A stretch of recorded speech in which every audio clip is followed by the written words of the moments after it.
지혜와 덕, 재물까지도 겸비한다면 얼마나 좋겠습니까? 그런데 실제로 지혜와 덕을 그리고 재물까지도 겸비한 그런 사람이 살고 있었습니다. 그런데 그 아들에게는 외아들이 하나 있었습니다. 그래서 그 아들을 예루살렘에 유학을 보내야 되겠다, 시켜야 되겠다, 이런 마음을 가지고 당시 그때 최고의 스승에게 교육을 받기 위해서 예루살렘에 유학을 보냈습니다. 그런데 불행히도 아들을 예루살렘에 보내고 난 다음에 얼마 되지 않아서 그만 이 부자가 병이 들게 되었습니다. 속히 괴차해야 되는데 괴차를 하지 못하고 그만 병들어 죽었습니다. 온 마을 사람들이 굉장히 슬퍼했습니다. 왜냐하면 동네 많은 사람들이 이 부잣집의 덕을 많이 보고 또 가난한 사람들, 어려운 사람들을 돕는데 살아있으면서 많이 이렇게 힘썼기 때문에 죽은 다음에 많은 사람이 애도를 하였습니다. 장례가 끝나고 난 다음에는 이제 유언장 공개를 하게 되는 거죠. 그래서 유언장을 공개를 하게 되었습니다. 그래서 유언장 집행인이 유언장을 크게 소리 높여서 많은 사람들이 공적으로 들을 수 있도록 유언장을 낭독하며 읽기 시작을 했습니다. 그런데 이 유언장의 내용이 너무나 충격적이었고 그리고 사람이 깜짝 놀라게 할 만큼 유언장의 내용이 의외였습니다. 그것은 이 부자가 많은 재물을 가지고 있고 또 금전을 가지고 있는데 그 당연히 아들에게 유산을 물려줄 줄 알았는데 유언장에는 뭐라고 했냐면 내 모든 재산을 종에게 주겠다, 이렇게 유언장에 기록을 했기 때문에 그렇습니다.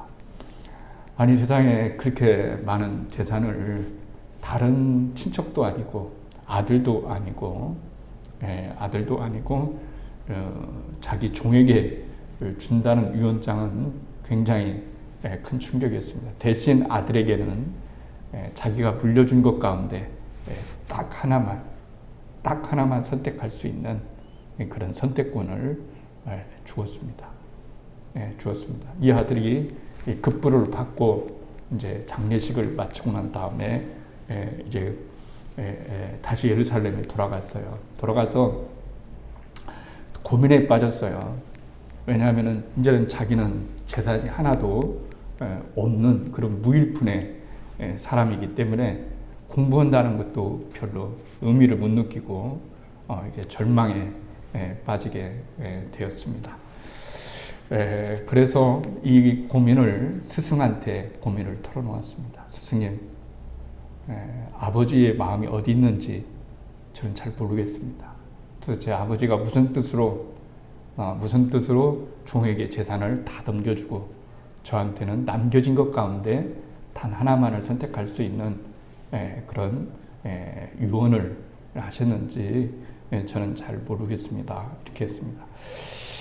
스승은 유언장을 쭉 읽어보았습니다. 읽어보고 난 다음에 그 아버지의 속뜻을 금방 파악할 수가 있었습니다. 그래서 젊은이에게 말했습니다. 지금 고향으로 가서 아버지가 자네에게 물려준 그 한 가지를 선택을 하게, 아버지가 물려주신 그 재산을 받으시게 이랬습니다. 아직까지도 이 의미를 깨닫지 못한 아들은 푸념을 하면서 저는 빈털터리입니다. 가지고 있는 것은 잊고 있는 의복뿐이고 제게 주신 재산은 하나도 없는데 제가 가서 무엇을 선택할 수 있겠습니까? 라고 이렇게 말을 했습니다. 그래서 스승이 아들에게 말을 했습니다. 자네가 선택할 것은 딱 한 가지가 있네. 뭐냐면 모든 재산을 물려받은 그 종을 선택하면 되는 것일세. 종을 선택하게 딱 한 가지만 선택을 하겠으니까 종을 선택하기가, 본래 종이라고 하는 것은 재산을 가질 수 없고 또 유산을 가질 수가 없는 거라네. 만약에 있다 할지라도 그 모든 것은 다 주인이 가지게 된 거랄세. 그러니 자네는 아버지가 물려준 유산 가운데 이 종을 딱 하나만 선택을 하고 했으니까 종을 선택하면 되는 것일세. 이렇게 말을 했어요.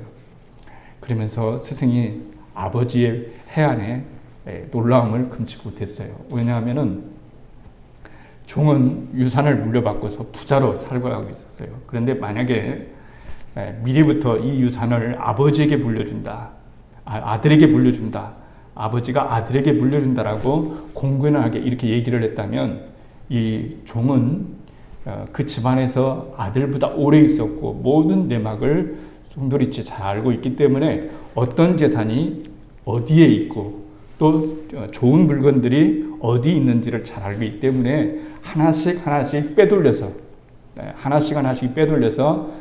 나중에는 아들이 가질 만한 것이 별로 없게 만들 수도 있다고 생각해서 미리 아들 종에게 재산을 자기에게 물려줄 수 있다라고 생각하니까, 그러니까 이 종이 자기 자기의 재산처럼 주인의 재물이 하나도 헛되지 않게 잘 보존될 수 있도록 그렇게 한 것일세. 이렇게 말을 했습니다. 이 이야기를 제가 책으로 읽었습니다. 읽으면서 참 그런 생각이 들었습니다.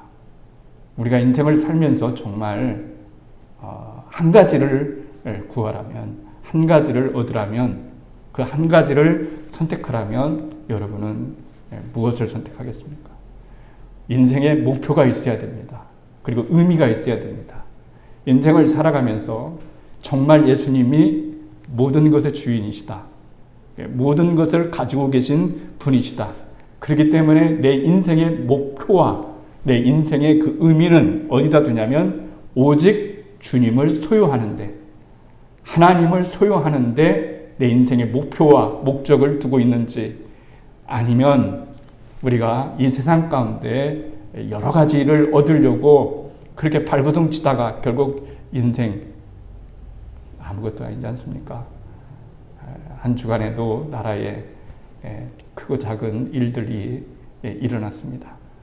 인생의 죽고 사는 문제, 잃고 얻는 문제, 그 별거 아닙니다. 정말로 주님께서 우리들에게 말씀하시고자 하는 것은 우리가 인생을 살면서 가장 중요한 것이 무엇이냐라고 이렇게 했을 때 우리는 아무런 꺼리낌 없이 주님입니다. 당신이 내 주인입니다. 당신만 얻으면 나는 다 얻을 수 있습니다. 그렇게 정말 믿고 살아가는 사람이 그리스도인 아닙니까? 정말 그 정도는 돼야 예수님을 믿는다라고 말하지 않겠습니까? 예수님 안에 내 인생의 행복도 달려있고, 예수님 안에 내 자식의 운명도 달려있고, 예수님 안에 내 인생의 성공과 모든 실패도 다 예수님 안에 달려있기 때문에 나의 인생의 목표와 의미는 예수님을 한 분 얻는 것으로, 그래서 예수님을 정말로 한 분 얻는 것에 대해서 진정으로 만족하게 살게 되면 우리가 진정으로 이 세상에 살아갈 때 승리를 하면서 살아갈 수 있을 것이고, 그리고 모든 것을 실제로 얻는 겁니다. 아버지의 해안이 굉장하지 않겠습니까? 여러분, 아들이 종 하나를 선택할 거라고 믿고, 그리고 종 하나를 선택하면 모든 것들, 종이 가지고 있던 모든 것들이 다 자기 것이, 내 아들 것이 빠짐없이 하나도 빼돌리는 것 없이, 하나도 빠지는 것이 없이 내 아들의 것이 될 수 있다라고 생각했을 때 인생을 살아가면서 우리는 여러 가지 삶 속에서 이것도 없고 저것도 없고 이것도 획득해야 되고 저것도 획득해야 되겠지만, 그러나 예수님이 없이는 내 인생에 아무런 의미가 없다. 아무리 많은 금을 가지고 있다 할지라도 예수님이 내 삶 속에서 빠지게 된다면 그는 실패자일 수밖에 없다. 이것이 오늘 이 시대에 살아가는 우리들에게 큰 희망이 되어야 되고, 예수님이 우리들의 진정한 미래가 돼야 된다고 하는 것이 오늘 이 시대에 살아가는 답입니다. 어떻게 살아가야 될 것인지, 어디다 의미를 두고 살아야 될 것인지, 어디다 목적을 두고 살아가야 될 것인지 이렇게 생각했을 때 주님은 우리들에게 말씀하실 때 너희들이 진정으로 의미와 목표를 두고 살아가야 될 것은 바로 나다. 나 하나를 얻기 위해서, 나 하나를 선택하기 위해서 너는 모든 것들을 진정으로 다 내려놓고 포기할 수 있고, 그리고 나를 얻는다고 한다면 사실은 그 모든 것들을 잃는 것이 아니요 사실은 얻는 거라고 하는 역설적 신앙을 우리들에게 말씀해 주시는 거예요. 여러분, 인생을 살면서 신앙생활하면서 누가 그런 말 하지 않겠어요? 그러면요 목사님, 그러면요 주님, 저는 주님만 원합니다.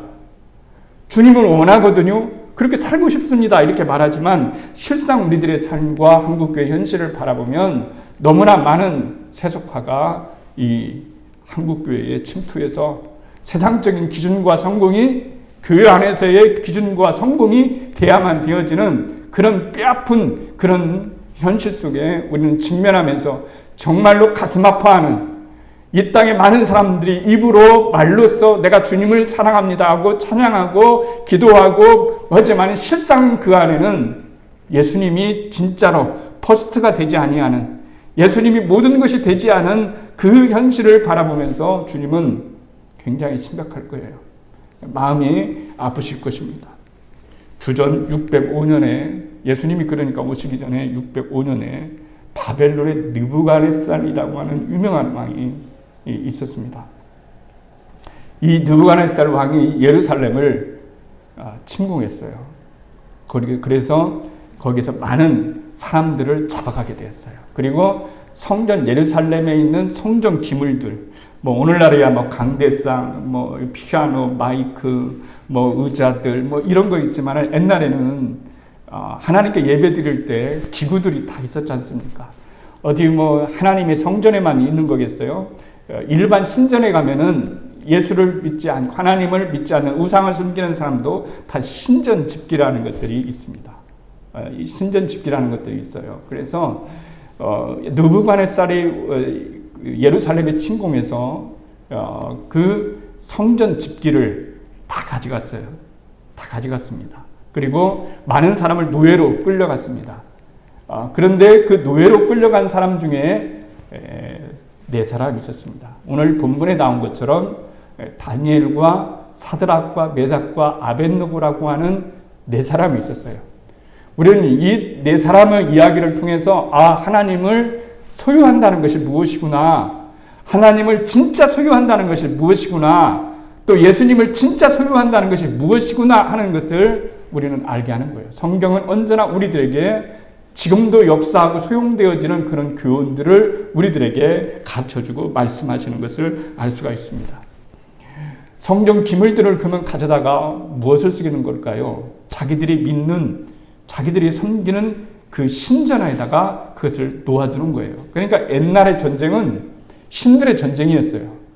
우리가 믿는 신, 니네가 믿는 신, 신들이 후원 속에서 전쟁을 치렀을 때 만약에 A라고 하는 나라가 B라고 하는 나라에 지게 되면 A라고 하는 나라의 신은 B 나라의 신에 의해서 지게 되는 것이고 굴욕을 당하는 것이라고 생각을 했어요. 그리고 그 집기들을, 제사를 드리는, 예배를 드리는 그 집기들을 가져다가 자기들의 신상에 이렇게 놓았을 때 그 가지고 있는 기운, 이건 순전히 고대 사람들이 생각했던 일입니다. 그러니까 순전히 그 기운들, 그 패한 나라의 그 신들이 마지막이라도 좀이라도 가지고 있었던 그런 신적 기운이, 신적 능력이 흡수되어 버리는, 승리자에게 모든 힘이 흡수되어진다고 하는 그런 사상을 가지고 있었어요.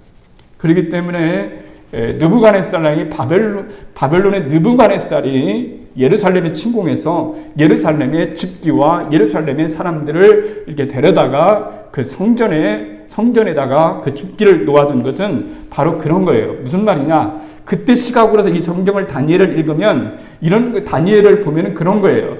느부갓네살이 섬기던 그 신이 이스라엘 백성의 신을 섬기는 신 여호와보다 더욱더 앞섰기 때문에 더 능력이 있기 때문에 여호와가 패한 것이다 라고 이렇게 말을 하는 거에 있어서 반론을 피는 거예요. 다니엘이 기자가 다니엘이 말하고자 하는 것은 뭐냐면 그런 거예요. 정복자의 신들이 더 왕성해지고 정복된 나라의 신들이 남은 능력을 다 빼앗겨지고 그리고 피정복자는 나라는 다 여러분 무능해진다라고 말을 했을 때 다니엘은 그런 거예요. 정말 그런 건가?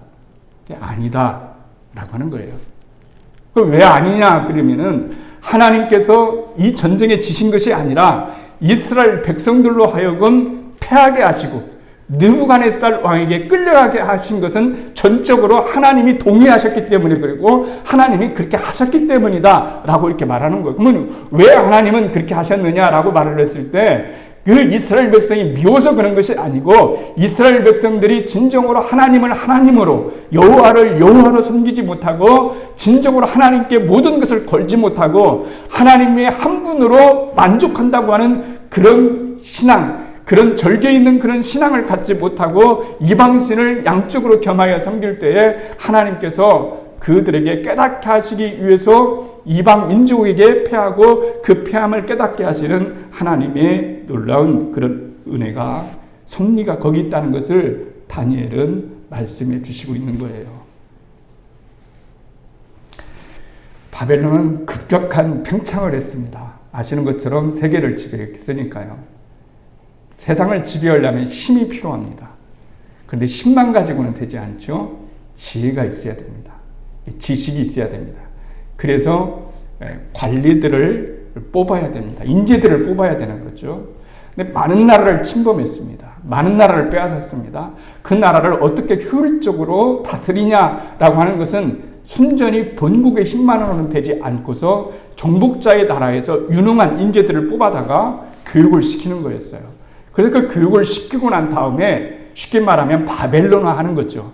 바벨론화에서 그들이 본국에 돌아가든지 여기에 남아있든지 바벨론화에서 바벨론의 문화를 익히고 바벨론의 지혜를 익히고 바벨론의 종교를 갖고 바벨론화 하면서 많은 사람들을 이렇게 정복자의 나라에 복종하게끔 하는 것이 정복자들의 나라가 하는 일들 가운데 하나다 이렇게 말을 할 수가 있습니다. 이때 뽑혀진 사람이 다니엘과 세 친구라고 하는 그런 사람이었어요. 3년 동안 훈련을 시킵니다. 3년 동안 훈련을 시켜요. 3년 동안. 왜 3년인지는 모르겠지만 어쨌든 느부갓네살 왕은 인재를 뽑아다가 3년 동안 훈련을 시키는 거예요. 그래서 고위관리로 만드는 겁니다. 그래서 아무나 뽑는 것이 아니라 기준이 있었어요. 첫 번째는 청년이어야 돼요. 결혼한 사람이면 안 됩니다. 앞으로 미래를 짊어질 사람들이니까 청년이어야 된다라고 하는 거예요. 두 번째는 선발 기준이 몸이 건강하고 좋아야 된다. 몸이 건강하고 좋아야 된다. 두 번째고요. 세 번째는 일정한 지적 능력이 있어야 되는 거예요. 지적 능력이 있어서 그 나라의 언어를 빨리빨리 습득하고 그 나라의 문화를 빨리 이해할 수 있는 그리고 그 나라의 책들을 읽어도 다 소화시킬 수 있는 그런 지적 능력이 이 사람들에게 있어야 되는 거예요. 그 다음에 네 번째로는 기품이 있어야 됩니다. 기품이 이 네 가지를 가지고 있어야 되는 거예요. 그런데 3년 동안 이 사람들을 훈련시키는 거예요. 근데 훈련시키는데 문제가 돌발했어요. 뭐냐면 아시는 것처럼 뽑혀진 사람들에게는 3년 동안 왕이 내려주는 진미, 그러니까 고기들을 말하는 거죠. 포도주와 그 다음에 육식들, 육식 얼마나 좋아요. 그렇죠. 육식을 안 좋아하는 사람은 거의 없지 않습니까? 굽는 냄새만 봐도 굉장히 자극하지요, 사람을. 그런데 놀랍게 무슨 다니엘과 세 친구는 이렇게 좋은 서비스 제공을 이런 좋은 식탁을 제공해 준다고 하는데 이 식탁을 거절하는 거예요. 나는 안 받겠다 하는 거예요. 만약에 이 사실이 왕에게 들려지게 되면 정치적으로 치명상을 입고 살아날 수가 없어요. 그럼에도 불구하고 이렇게 얘기를 했습니다. 근데 이 이야기가 왕에게 전달되지는 않았어요. 만약에 전달이 된다면은 왕이 그 황관장, 그것을 주관하고 있는 황관장이나 그 밑에서 일하는 감독관을 가만히 놓아주지 않기 때문에 그런 거예요. 그런데 하나님께서 놀랍도록 이 다니엘을 읽으면서 우리가 알아야 될 건 뭐냐면, 어떤 사람이 나에게 어떤 은혜를 주었을 때, 어떤 사람이 나에게 호의를 베풀었을 때, 그것을 다니엘이나 성경은 사람의 호의로 보지 않고 하나님의 놀라운 은혜로 본다는 거예요. 이 사람이 나에게 호의를 베푸는 것은 하나님이 나에게 주시는 축복이지 눈으로 보이는 이 사람 자체에 있는 것이 아니. 그건 요셉도 똑같은 거예요. 요셉도 똑같이 어디를 가든지 이렇게 보디발의 집에서나 그 다음에 감옥에 가서도 많은 그 위에 사람들한테 이쁨을 받고 사랑을 받고 하는 이 일이 어쨌든 그 사람이 잘나서나 똑똑해서가 아니라 사실은 하나님께서 그 사람들의 마음을 움직여 주셔서 사랑받게 하시고 은혜 받게 하신다고 하는 그런 놀라운 섭리가 거기에 들어있는 것이라고 말할 수가 있습니다. 그래서 이 다니엘이 이렇게 황관들에게 얘기했을 때 이상하게 이 황관들이 누구 편을 들어주게 되냐면 다니엘과 세 친구의 그 말을 들어주는 걸 이해하는 거예요. 이게 굉장히 중요한 거예요. 이해를 해주는, 그래, 너가 뭐 때문에 그러냐라고 얘기를 했겠죠. 그럴 때 몇 가지 일을 얘기해요. 첫 번째는 우리는 이스라엘 사람인데, 이스라엘 사람에게 있어서 육식을 먹을 때 거기에는 뭐 돼지고기나 뭐 이런 것들은 좀 불결한 것이기 때문에 율법에 먹지 못하는 것으로 되어 있습니다라고 이런 정도 얘기를 했겠죠. 그래도 포도주도 우리는 금하겠습니다라고 이렇게 얘기를 했겠죠. 그러나 여기서 말하고자 하는 것은 종교적인 의미만 얘기하는 게 아니에요. 나는 채식주의자다. 나는 다니엘과 세 친구처럼 채식을 하면서만 살아가겠다라고 하는 채식주의자를 얘기하는 거 아니에요. 왜냐하면 나중에 3년이 지난 다음에 다니엘은 육식을 했기 때문에 그런 겁니다. 근데 여기서 중요한 것 중에 하나는 뭐냐면은 그런 거예요. 뭐냐면은 육식을 하지 않아도, 왕이 내려주는 육식을 하지 않아도 우리는 육식을 하는 사람처럼, 아니 그보다 더 얼굴에 윤기가 나고 그리고 더 강건해지고 더 건강해질 수 있다고 하는 사실을 우리는 알고 있으면 그것을 진정으로 보여드리고 싶다라고 하는, 그 이상도 기다도 아니에요. 이것을 보면서 다니엘처럼 육식을 하지 말고 채소주의가 돼야지 뭐 이렇게 깊이 나가면 안 됩니다. 깊이 나가면 안 돼요. 다니엘이 여기서 말하고자 했던 건 그런 거예요. 하나님께서 함께 하시면 채소를 먹는다 할지라도 육식을 먹는 사람들보다 훨씬 더 나을 것이다. 그것을 왕 앞에서 보여주겠다. 3년 후가 지나면, 아니 며칠 후에 당장 당신들의 목숨들이 달려있는 것이기 때문에 우리가 왕 앞에 나갔을 때 채소만 먹어가지고 얼굴이 꾀죄죄하고 그리고 막 말라갖고 그리고 막 힘도 없고 윤기도 안 나고 그랬을 때 물어봤을 때 너는 왜 윤기가 그렇게 나느냐, 내가 너한테 먹여준 것이 지금 얼만데 먹여준 것이 무엇인데 이러느냐라고 이렇게 얘기를 했을 때 그때 채식만 했습니다 라고 이렇게 말을 해서 발칵 뒤집히는, 왕궁이 발칵 뒤집히는 그런 일이 아니라, 그런 일이 있기 전에 하나님께서 우리를 강건하게 해주셔서 이렇게 육식을 먹는 사람들보다 우리가 더욱더 얼굴이 빛나고 강건해지고 빛나는 이 모습들을 반드시 당신들은 보실 수 있을 것입니다 라고 했을 때 황관장과 감독관들은 다니엘과 이 세 친구의 말을 바꿔서 그렇게 해줬어요. 이건 놀라운 혜택입니다. 근데 이런 혜택은 어디서 나오는 것이냐? 하나님의 은혜 가운데 나오는 혜택들이라는 거예요. 오히려 이들은 그걸 말해주고자 하는 거예요. 이 다니엘이나 성경이 우리들에게 말해주는 것은 무엇을 했느냐 안 했느냐, 무엇을 좋아하느냐 안 좋아하느냐 이런 얘기보다는 더욱더 중요한 것은 뭐냐면 모든 사건의 이면 속에 내게 베풀어 주신 하나님, 나타나는 모든 것 속에는, 좋은 것 속에는 하나님의 놀라운 섭리와 은혜가 있기 때문에 나는 하나님을 믿고 살아도, 내가 하나님을 믿고 살아도 세상의 혜택을 좀 덜 받아도 나는 그 누구보다도 더 행복할 수 있고 더 힘이 날 수 있고 더 은혜가 날 수 있다라고 하는 그런 말씀을 우리들에게 말씀을 해주시는 거예요. 다니엘과 세 친구는 이방 나라에 가서 성공을 했습니다. 그런 조건 하에서 성공한다는 것은 굉장히 쉬운 일이 아니에요. 근데 하나님께서 그들에게 지혜를 주시고 지식을 주시고 또 함께 하시는 은혜가 있어서 점점점 그의 그 자리가 막강해지고, 그리고 3년 그 훈련을 받고 난 다음에 관리로서 뽑힘을 받게 되었는데, 그 관리 속에서도 이 다니엘과 세 친구가 유독 왕에게 사랑을 받고, 그리고 점점점 잘 되어져 가는 이 현상은 어떻게 표시해야 될 것이냐. 그것은 전적으로 다니엘과 세 친구가 잘나서 능력이 있어서가 아니라 하나님의 놀라운 섭리와 은혜가 함께 해주기 때문에 그 일이 가능했다라고 하는 사실을 지금 말해주는 거예요. 서두에 여러분과 제가 나누는 말씀이 있지 않습니까? 그 이야기 속에서 정말 하나만 선택해라라고 했을 때 이 사람은 종을 딱 선택을 했어요. 그랬을 때 우리 인생을 살아가면서 여러 가지가 있을 때 하나만 선택이라고 했을 때 하나님만 선택하는 것이 무엇이냐, 그리고 그것이 우리에게 무슨 의미를 가져다 주느냐라고 하는 것을 우리들에게 말씀해 주고 있는 거예요. 세상 사람들이 볼 때는 예수 선택하고 하나님 선택하고 하나님 중심적으로 살고 또 예수님 중심적으로 살 때 얻어지는 것이 도대체 뭐냐라고 이런 관점으로, 보여지는 관점으로만 바라봤을 때 성경은 우리들에게 여전히 말씀하시는 건 뭐냐면, 예수를 얻으면, 하나님을 얻으면, 하나님께 모든 것을 올인하고 걸면 살면 하나님께서 그 모든 것들을 소유하시고 있기 때문에 모든 것을 얻을 수 있다고 하는 하나님의 놀라운 은혜를 우리들에게 말씀해 주시는 거예요. 그러면서 시기와 질투가 시작되는 거예요. 여러분들이 세상에 나가서 예수 믿는 사람답게 살면 세상은 여러분을 가만히 안 놔둡니다. 여러분들이 예수님을 믿지 않는 사람답지 않게 살면 여러분은 고난이 없습니다.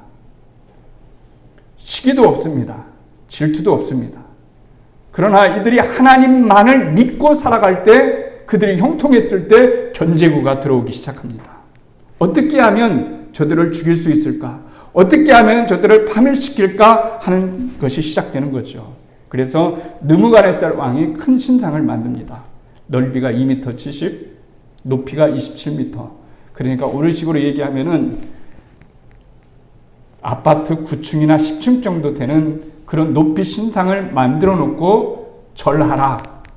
이런 거예요. 절하라. 절하지 않으면은 다 죽이겠다. 이렇게 말을 했어요. 그러면은 여러분, 우리는 어떻게 하는 거예요? 타협점을 찾아야 되지 않을까요? 하나님, 이번 마음은 눈 감아주세요. 어쩔 수 없는 겁니다.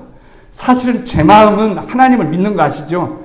제 마음은 하나님입니다. 하나님도 아십니다. 그렇기 때문에 이번만 눈 감아주시면 큰 신상에다 내가 절을 하고, 그렇지만 내 마음은 하나님께 있습니다 라고 이렇게 말을 할 수가 있을 거예요. 그런데 다니엘과 세 친구는 왕에게도 절하지 않았고 금신상에게도 절하지를 않고, 다니엘과 세 친구는 여전히 금신상에다가 절을 하지 않겠다고 했고, 다니엘은 그가 행했던 종교적인 어떤 행위, 기도하거나 자기들이 믿는 신들에게 어떤 종교적인 행위도 하지 말라라고 얘기를 했을 때도 그 다니엘과 세 친구는 하나님께 나아가서 기도를 했고, 그리고 금신상에도 절을 하지 않았다는 거예요. 그래서 고발이 되었어요. 세 가지로 인해서 고발이 되었는데요. 왕의 말을 무시했다. 두 번째는 그들이 왕의 신을 섬기지 않았다. 세 번째는 왕이 신상에 절하지 않으면 죽인다고 했는데도 절하지 않았다. 그러면 이거 굉장히 무시하는 거죠. 왕을 무시하는 거죠. 이 세상에서 기분 나쁜 일은 자기가 무시당했을 때는 거예요. 우리는 무시도 하지도 말고 무시도 당해서는 안 되겠죠.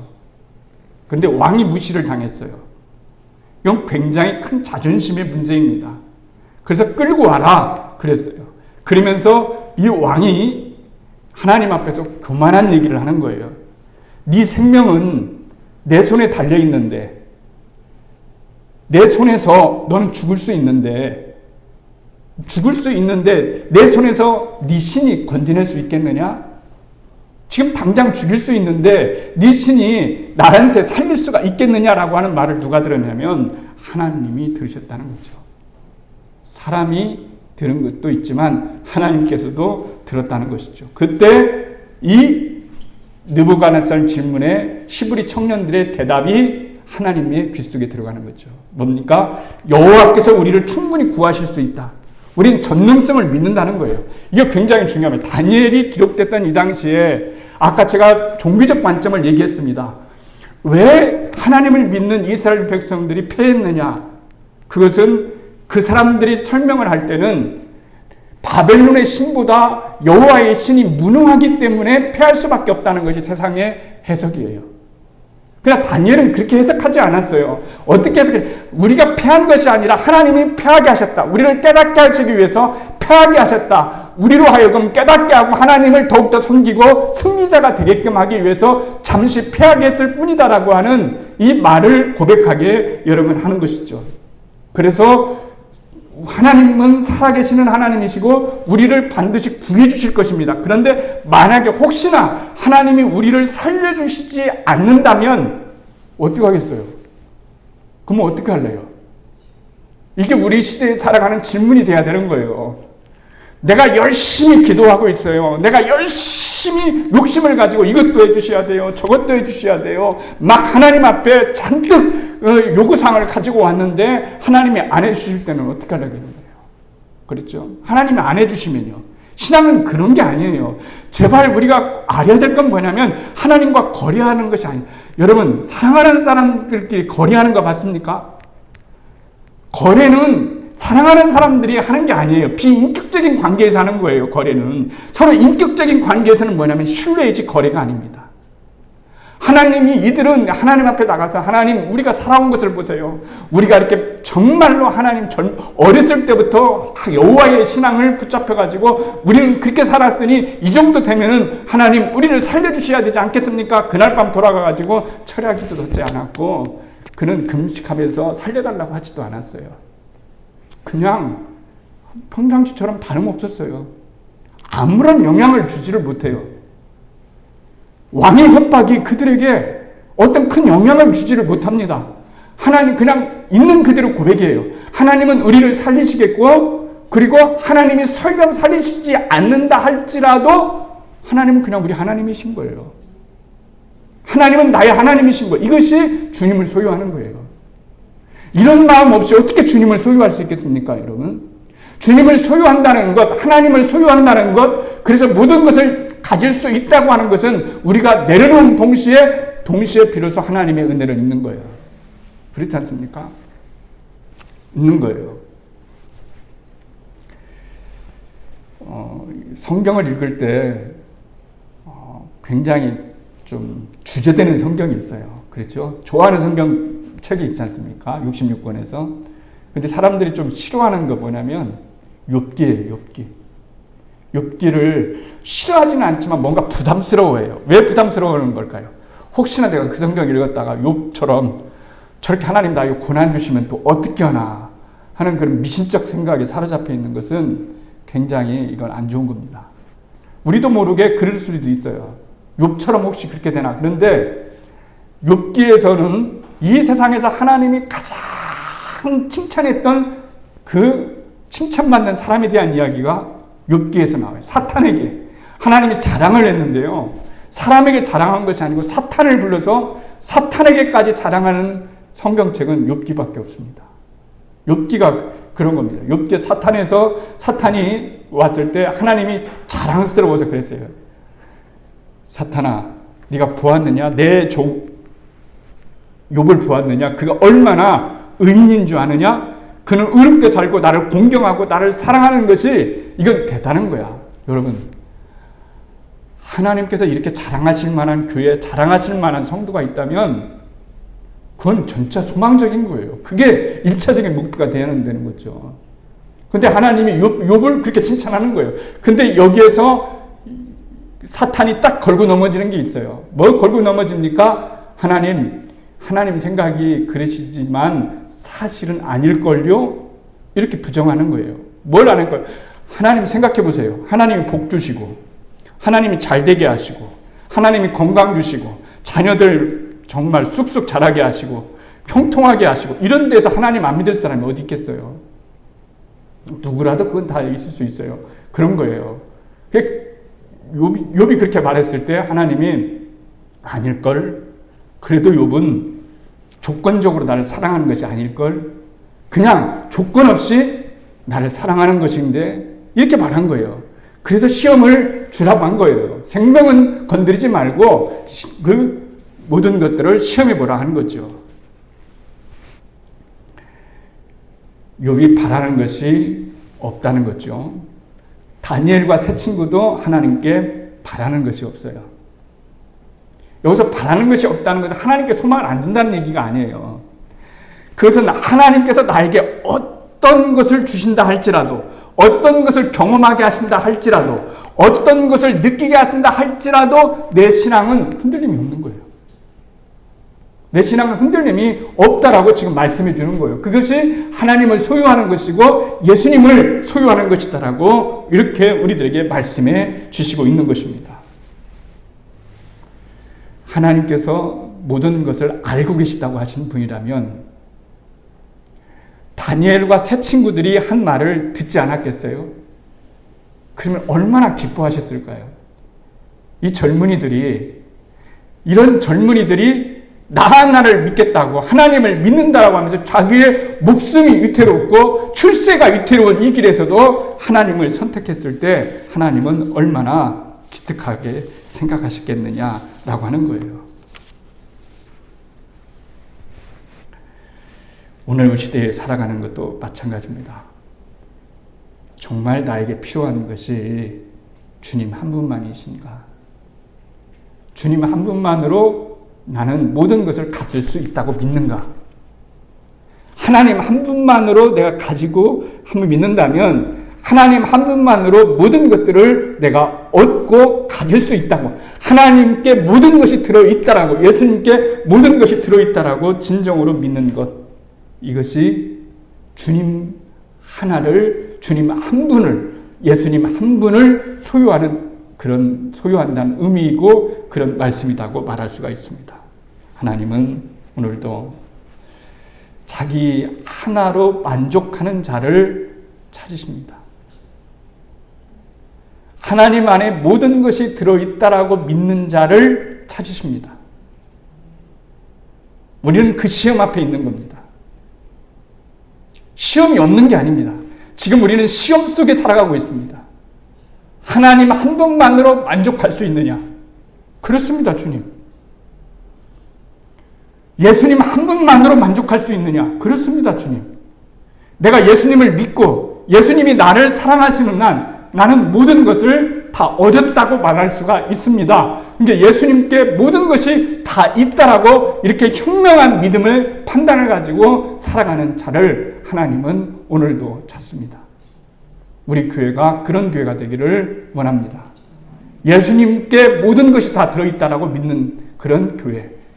예수님 하나를 얻으면 예수님 하나를 얻기 위해서 모든 목표와 모든 의미를 가지고 살아가는 그런 교회. 그런 삶이 된다면 하나님이 책임져 주시지 않겠어요? 하나님이 전지하시고 전능하신 하나님이라는 것을 믿는다면요. 그래서 세 친구와 다니엘은 왕조가 바뀌어도 하나님이 그들을 책임지셨습니다. 그들의 미래를 책임지셨습니다. 하나님은 그러실 수 있는 분입니다. 오늘 그것을 보여드릴 수 있는 우리 교회가 되고 이 땅의 교회가 되기를 주님의 이름으로 축복합니다.